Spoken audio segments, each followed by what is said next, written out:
Hello, my name is Logan Reynolds. Welcome back to my channel on improving lighting and safety on your film sets. For today's video, I'm taking a look back at the work I did in 2023. I've never done a year-end review like this before, but I was inspired by the Wandering DP, who's been doing this for several years now. I opened up my accounting software and pulled up every invoice I sent in 2023. And here's a tax tip. I started with a spreadsheet that's going to help me out on taxes in a few months. I put every production company I worked for in a column, and then I added a checkbox to mark off when I received that 1099 from them at the end of January. I learned this lesson last year when I sent all the 1099s to my accountant, and it turns out I was missing a bunch. There was like a 20K discrepancy between their numbers and mine. Luckily, I spotted it early enough that I got it corrected before filing anything. But since I had the spreadsheet, I added a few more columns that I would track what the work was and just try to see if I can gain any insights from analyzing my year this way. Now, to note, I'm primarily working in Portland, Oregon, and a little bit in Seattle, Washington. I spent 124 days on set in 2023, and this does include scout days. Honestly, I don't get a whole lot of scout days, so this is not a huge factor in this number. Of those 124 days, I spent 40 days gaffing feature films. I gaffed 3 independent features. One was shot in 18 days, the other 2 were 10-day features with a little bit of prep and scout days. So those 3 features accounted for 32% of my work in 2023. Majority of my working year is 1 to 3 day jobs, corporate video shoots and small commercials. The typical crew size on a lot of my jobs is 3 to 10 people, just to give you an idea what I mean when I say small. So I had 83 days on set the remainder of the year doing these short-term jobs. Now this is the meat and potatoes of my business, and they're largely what keeps the lights on, so I wanted to pull some information from these 83 days. These 83 days actually came from a total of 48 jobs, most of them being single-day gigs. Of these 48 jobs, I was able to break them down into 3 categories: corporate, commercial, and creative. I consider corporate work to oftentimes be used as internal for a company. It's often very dry and doesn't leave a lot of room for creativity. A lot of times I'm being asked to light a conversation.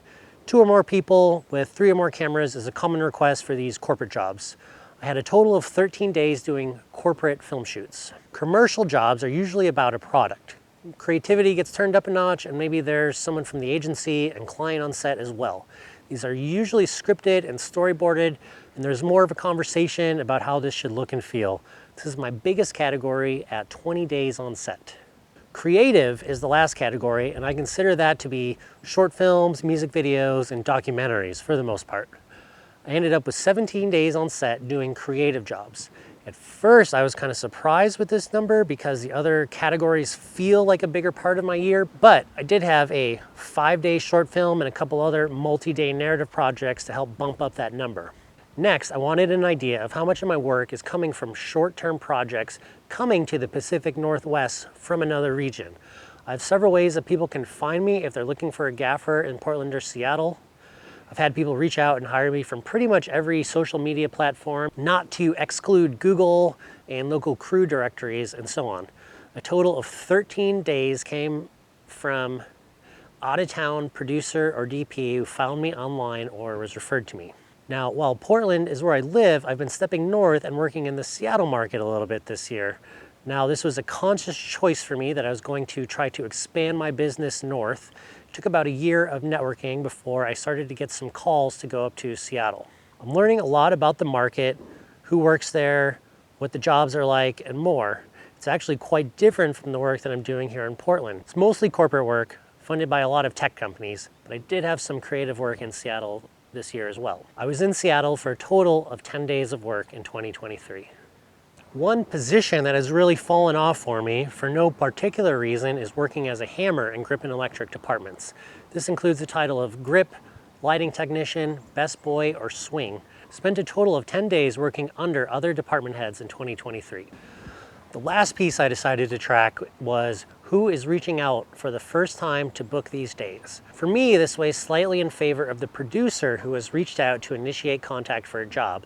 A total of 27 jobs stemmed from the producer, while only 20 of my jobs came from the DP finding me.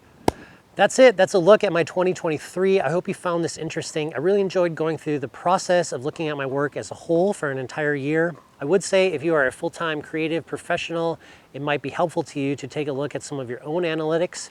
You might find some surprises that could help you position yourself better in 2024. Thanks for watching, and I'll see you on the next one.